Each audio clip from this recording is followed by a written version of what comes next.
I cheated after 17 years of marriage. Now he won't talk to me. Unless the kids are in the room. Yeah, that's my life now. Sounds bad when you put it like that, right? I'm Chloe. I'm 42, and I can honestly say I never saw my life turning into this soap opera. Everyone always said Daniel and I were the perfect couple, the ones who made it. 17 years of marriage, 2 beautiful daughters, and a house in a neighborhood people actually fought to get into. We had the curated life, the one for the Christmas cards. We were that couple. The ones everyone looked at and whispered. Relationship goals.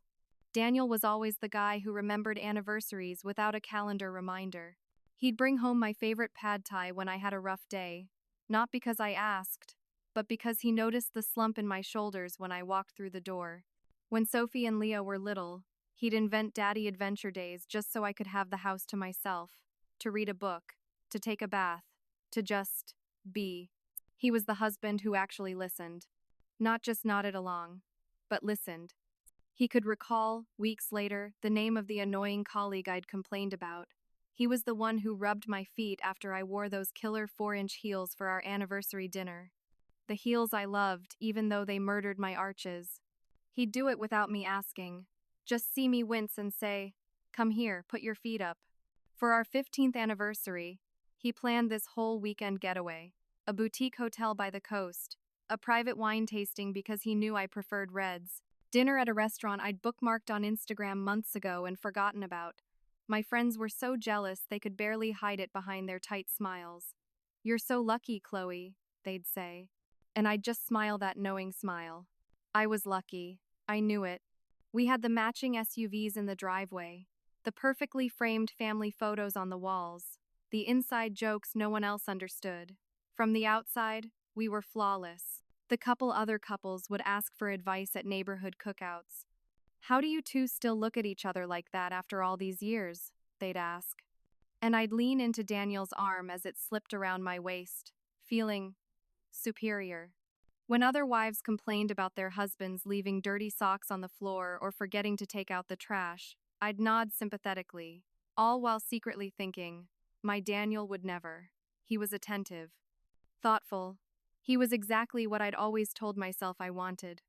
At least, that's what I thought I wanted. But somewhere around year 15, a strange restlessness started to creep in. A quiet, gnawing hum beneath the surface of our perfect life. The predictability that once felt so secure started to feel stifling. Like a beautiful, comfortable, gilded cage. I knew exactly what Daniel would say before he said it. I could anticipate his every move, his every thought. I knew that on Tuesday nights, he'd suggest Italian. I knew that when a sad commercial came on, he'd clear his throat. I knew he'd check that the doors were locked exactly 3 times before coming to bed. 1, 2, 3, every single night. Our date nights became just another routine. Different restaurant, same conversation. "How was your week? How are the girls? Did you hear what happened to the neighbors?" The sex, it wasn't bad. It was just known. A choreographed dance we'd performed 1,000 times. Comfortable, familiar, and utterly devoid of surprise. God, the predictability was suffocating me. I started noticing little things that grated on my nerves. The way he chewed his food a little too loudly. The predictable jokes he'd tell at dinner parties. His unwavering, stable, calm reaction to everything. I'd look at him across the dinner table, talking about his day managing logistics at the corporate office, and this terrifying thought would hit me. Is this really it? Is this all there is for the next 30 years? I never said anything, though. Of course not. What kind of ungrateful monster complains about a husband who's actually nice? So instead, I smiled. I nodded. I played my part as the happy, fulfilled wife, all while feeling like I was slowly disappearing, fading into the beige wallpaper of my own life. I started spending more time at work. I was a senior marketing manager at a large firm, and it was easy to lose myself there. I volunteered for extra projects that kept me late and away from home. I told myself I was being ambitious, advancing my career, but really I was just avoiding the crushing sameness of my perfect life. The girls were teenagers by then, Sophie was 16, Leah 14. They were lost in their own worlds of friends and social media drama. They didn't need me as much anymore, and that left more time, more empty hours for me to sit with my dissatisfaction. I'd see younger women at the office, single and carefree, living in the city, and feel a sharp twinge of something that felt dangerously like envy. I started paying more attention to myself, updated my wardrobe, got a new, edgier haircut. Daniel noticed, of course. He was Daniel. "You look amazing, babe," he'd say, with that warm, genuine smile. And for a moment, I'd feel a flicker of warmth, before the restlessness crept back in. I wanted more than a compliment. I wanted a reaction, more passion, more something. I started wondering if anyone else would look at me and feel that spark I was missing. And then Owen started at the office. He was a junior project manager, assigned to my team. He wasn't classically handsome, not in the way that would make you turn your head on the street. He wasn't even my type, really. But he looked at me. He looked at me like he actually saw me. Not just Chloe the manager, Chloe the wife, Chloe the mom, but Chloe, the woman. When we were assigned to the same high-stakes project, I found myself lingering after meetings, making excuses to collaborate. We started getting coffee, then lunch. Just colleagues, I told myself. Just friends. Until we weren't. It was a late night at the office. Everyone else had gone home. We were hunched over a spreadsheet, the numbers blurring together. The presentation was the next morning. He reached for the same printed report I did. Our hands touched. And just like that, 17 years of marriage vaporized in the sudden, searing heat of something new. Something forbidden. That first touch was the match. The affair was the forest fire. I told myself it was a mistake. A one-time lapse in judgment fueled by exhaustion and caffeine. But then it happened again. And again. I became someone I didn't even recognize. A woman who lived for the vibration of a secret text message. A woman who could lie to her husband's face with a steady pulse. A deleted text. A quick lie. A racing heart. I was alive. The affair with Owen lasted 6 months. 6 months of living a frantic, exhilarating double life. The excuses became second nature. We have to pull an all-nighter for the Henderson account. It's a team-building dinner, I have to go. My car's making a weird noise, I'm waiting for the tow truck. The mental gymnastics I performed were truly Olympic level. I twisted the narrative in my head until I was the protagonist of a tragic romance. Daniel had grown complacent. He had let the spark die. I was neglected, misunderstood. I deserved to feel desired. Owen understood me. He listened with an intensity Daniel hadn't shown in years. He complimented my ideas in meetings. He noticed my new dress. He saw the woman, not the institution. Looking back, it's so clear, so painfully obvious. Owen was younger, ambitious. Sleeping with his boss was probably just another rung on his career ladder. But in the moment, his attention was intoxicating. It was oxygen. After years of slowly suffocating in the calm, predictable air of my home, I was gasping for it. Every stolen kiss in the supply closet. Every secret lunch where our knees touched under the table. Every sordid hour in a faceless hotel off the interstate. It felt like a lifeline. I convinced myself I was falling in love with him. Maybe, for a while, I even believed it. At home, I played the part of the dutiful wife. I was almost better at it. The guilt acted as a lubricant for my performance. I'd ask Daniel about his day with renewed interest, because my real interest lay elsewhere. I'd help Leah with her history homework, all while waiting for the buzz of my phone, tucked screen down on the counter. The contrast was dizzying. One moment, I'd be discussing grocery lists and parent-teacher conferences. The next, I'd be locked in the pantry, reading a text from Owen that made my skin flush. Still thinking about yesterday. Can't wait to see you. I felt powerful, in control. I was juggling 2 worlds, and I was getting away with it. The thrill was addictive. Each successful lie, each close call avoided, emboldened me further. I was walking a tightrope, and the danger was half the fun. But the tightrope walker always falls eventually. My mistake wasn't born from a grand, dramatic slip-up. It was born from comfort, from arrogance. I got sloppy. I started believing I was untouchable. It was a Thursday night. Daniel was downstairs watching some sports game. The girls were in their rooms. I had just received a particularly explicit text from Owen. I smiled, feeling that familiar jolt of adrenaline. I decided to take a long, hot shower, a little victory soak. I left my phone on the nightstand, unlocked. I didn't even think about it. It was such a small, mundane action, the kind you do 1,000 times without consequence. But that night, consequence was waiting. When I stepped out of the bathroom, wrapped in a towel, humming to myself, the world had already ended. I just didn't know it yet. Daniel was sitting on the edge of our bed. He was holding my phone in his hand, and he was looking at it with an expression I will never, ever forget. It was the face of a man who had just been told his entire family had died in a fire. A hollow, shattered emptiness. He looked up at me. His eyes, the same warm brown eyes that had looked at me with adoration for 17 years, were now two black holes of pain. He didn't have to say a word. I saw the text reflected on the dark screen in his hand. Still thinking about last night. Can't wait to see you. Not exactly subtle. The bomb had gone off, and I was standing at ground zero. The silence in the room was louder than any scream. It was thick, suffocating. It pressed in on my ears. I watched him, my heart hammering against my ribs like a trapped bird. He finally lowered the phone, placing it gently on the nightstand as if it were a venomous snake. He looked at me. His voice, when it came, was so flat, so devoid of any emotion, it scared me more than if he'd been yelling. How long? My mind raced. Lee, Danu, minimize. The instinct for self-preservation is a powerful thing. It's not what it looks like, I stammered, clutching my towel tighter. It's nothing, just flirty texts, a stupid crush at work. It didn't mean anything. He just stared at me. He didn't blink. He didn't rage.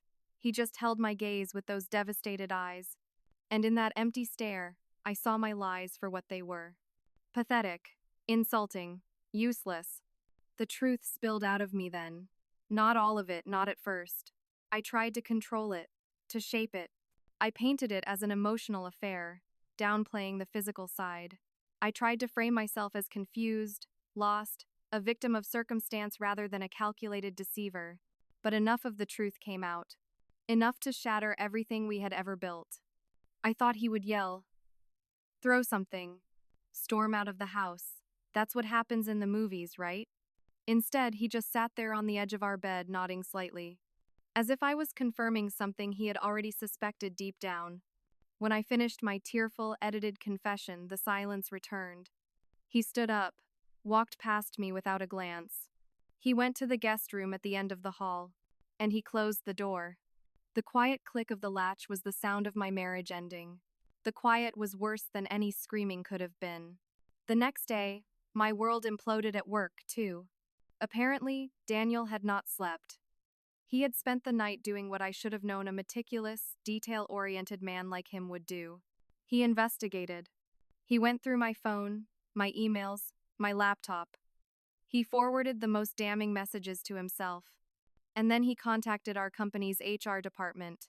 By noon, both Owen and I had been called into separate meetings.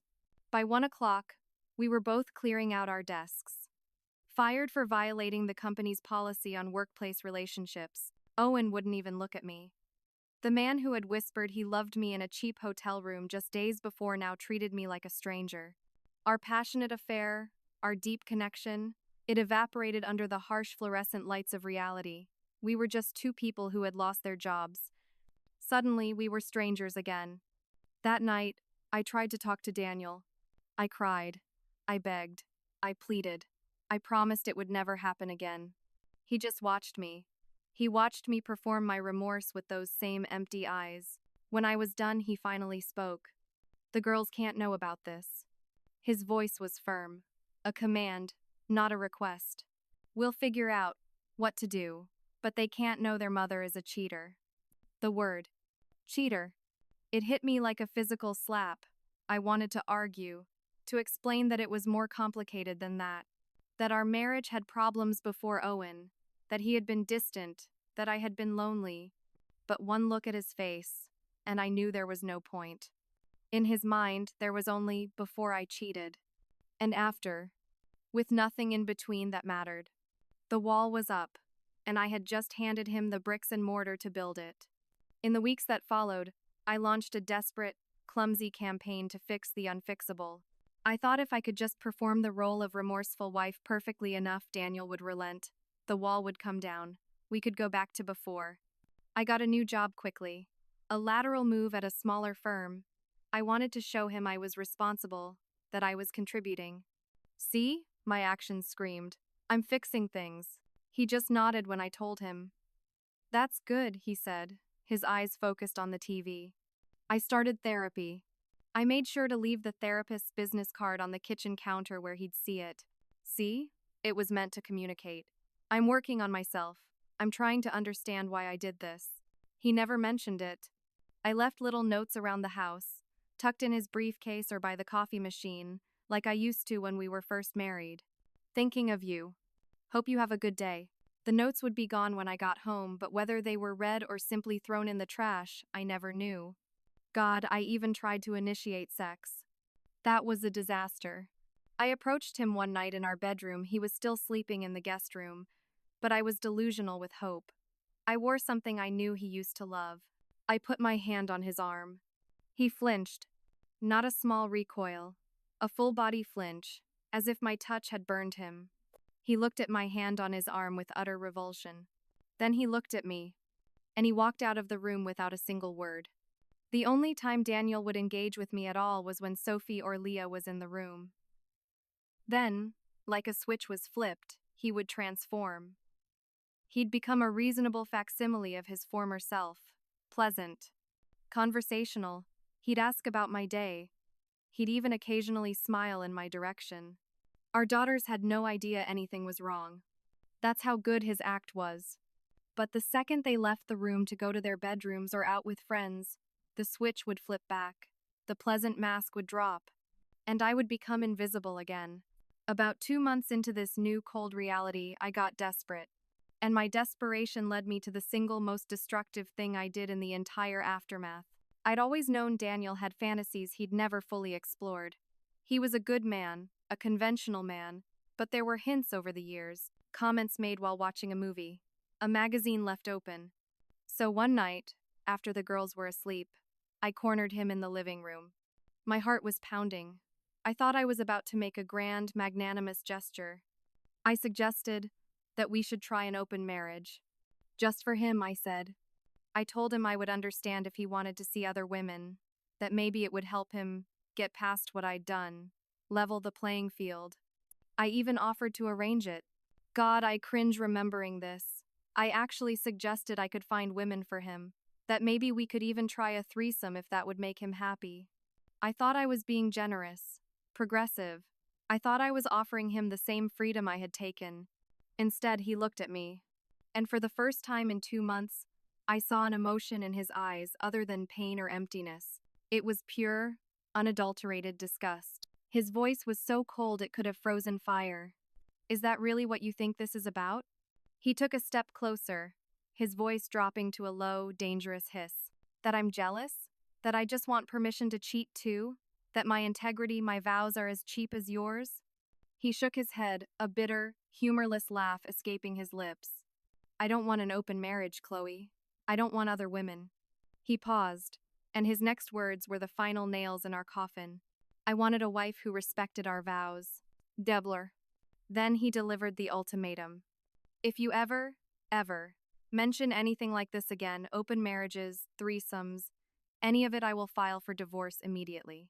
I will take you for everything I can, and I will make sure the girls know exactly why. Do you understand me? He wasn't bluffing. I could see it in the hard set of his jaw. That was the moment I finally realized how badly I had misjudged everything. Not just the situation, but the man I had been married to for 17 years. I had projected my own shallow desires, my own broken moral compass, onto him. I had assumed his needs were as simple and selfish as mine had become, and in doing so, I had shown him a part of me so ugly, so foreign to him, that he could no longer even see the woman he had once loved. I had not just broken his trust, I had broken his respect. And that was something you could never get back. And so began the long, cold war. The next 2 years of my life were lived in a state of suspended animation. Months bled into a year. Then 2.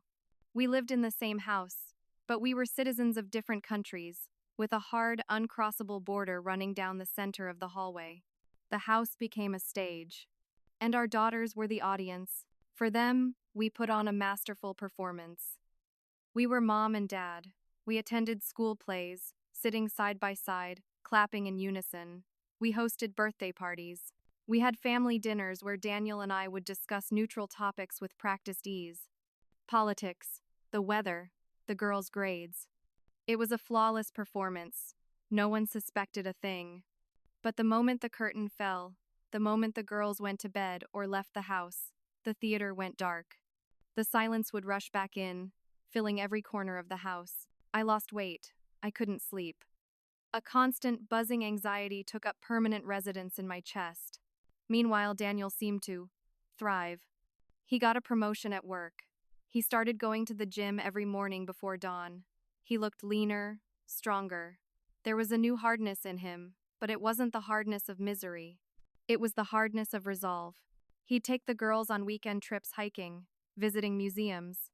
"To give you some space," he'd say in front of them, his tone perfectly considerate. And I would have to smile and thank him, knowing he was just engineering ways to not be in the same house with me. My own anxiety twisted into paranoia. He must be having an affair. He had to be. How else could he be so calm, so detached? I found myself frantically checking his phone when he was in the shower, my hands shaking.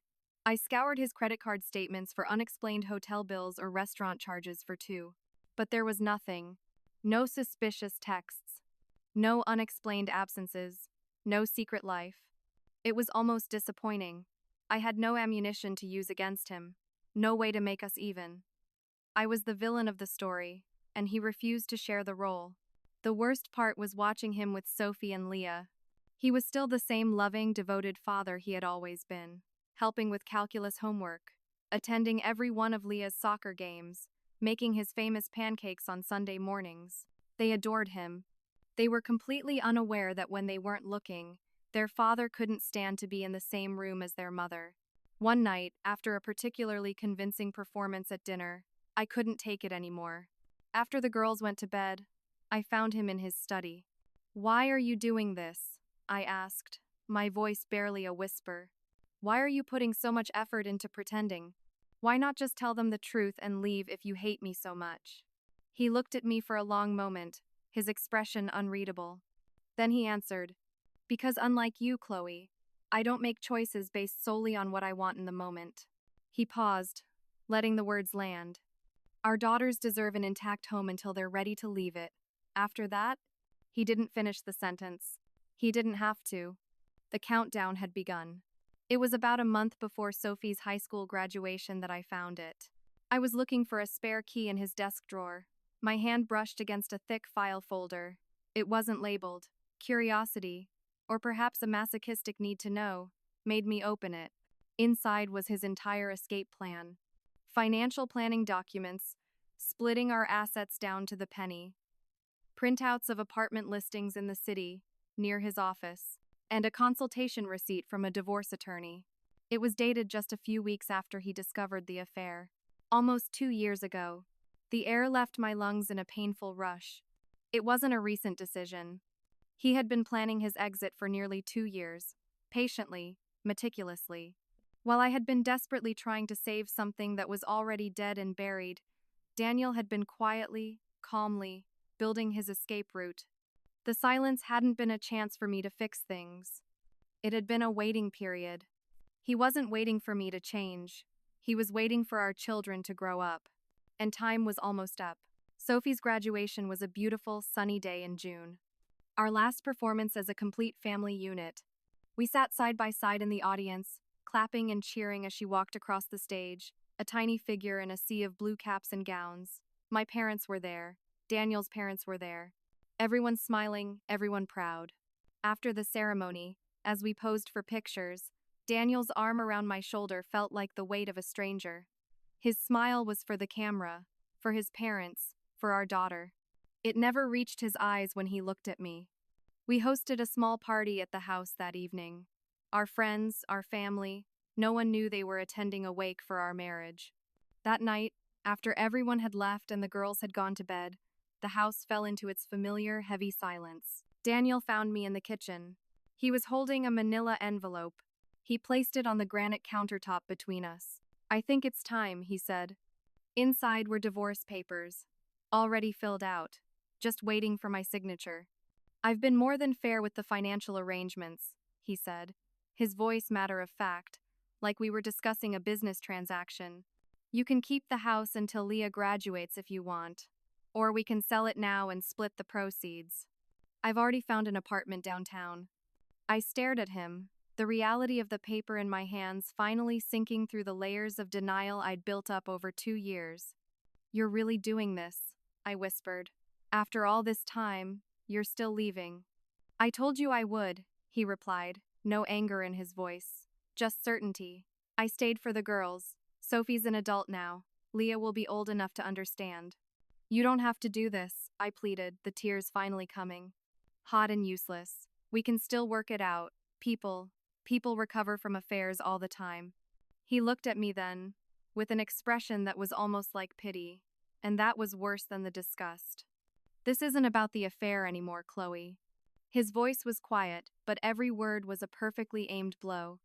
"It's about the fact that I don't trust you. I don't even know you. The woman I married wouldn't have done what you did. And she certainly wouldn't have suggested I sleep with other women to make things even. This marriage has been over for 2 years. I've just been waiting for the right time to make it official." He moved out the next day, while Leah was at a friend's house. He took only what he needed: a few boxes of clothes, his books, his computer. When Leah came home and found out, she was devastated, and she blamed me, immediately. Somehow, with the brutal instinct of a teenager, she knew it was my fault. Daniel, true to his word, never told her about the affair. But she's 16, not stupid. She's barely spoken to me since. The news of our separation spread. I tried to control the narrative. We just grew apart. But then came the final blow. Daniel started dating. Not casually, but seriously. One woman. Someone from his office, I later found out. Her name was Hannah. Of course it was. It sounded wholesome and trustworthy, like fresh linen and honesty. I saw them together for the first time at a restaurant downtown. I was having lunch with a friend. They walked in, hand in hand. Daniel looked happy. Genuinely, breathtakingly happy. In a way I hadn't seen in years. He was laughing, and his eyes were crinkled at the corners, the way they used to when he looked at me. My friend saw them too. She glanced at me with pity. "Did you know?" she asked. I shook my head, unable to speak past the lump of grief in my throat. 8 months after moving out, Daniel proposed to Hannah, Leah told me. Her voice was a bright, sharp mix of excitement and accusation. "Dad's getting married again. Hannah's really nice. She actually listens when I talk." The divorce was finalized last month. They're getting married in the spring. Leah has asked to live with them after the wedding. Sophie calls from college, but when she's home, she visits her father's apartment. She only stops by my house out of a sense of obligation. In one of our last, sterile conversations, mediated by lawyers, Daniel finally told me the whole truth. It was my behavior afterward that killed any chance of reconciliation. The manipulation. The refusal to take full responsibility. The god-awful suggestion of an open marriage. "You weren't sorry you cheated, Chloe," he said, his voice flat and final. "You were sorry you got caught." He was right. I wasn't truly remorseful. Not at first. I was just desperate to avoid the consequences, to keep my comfortable life. By the time I understood what I had truly lost, it was far, far too late. I ran into Owen last week, at a grocery store, the first time since we were both fired. He's married now, to someone younger. He barely acknowledged me. Just a tight, awkward nod before he hurried down another aisle. The passionate, life-altering affair that I destroyed my family for wasn't even memorable enough for him to feel awkward about. I was just another conquest in his rearview mirror. So here I am, alone in a house that's too big for one person, surrounded by photos on the walls I can't bear to look at but can't bring myself to take down. The divorce settlement was generous. Daniel was always a better person than me. But money doesn't keep you warm at night. It doesn't call just to check in. It doesn't hold your hand through good news and bad. I thought the worst consequence of my affair would be Daniel's anger. I was wrong. His indifference was 1,000 times worse than his anger. And now this new reality, watching him build a happy new life with someone else, while mine crumbles into dust, this is the true punishment.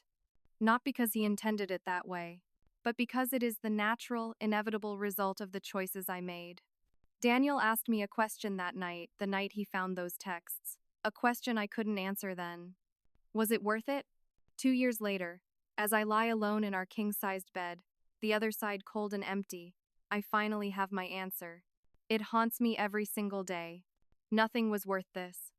Nothing ever could be.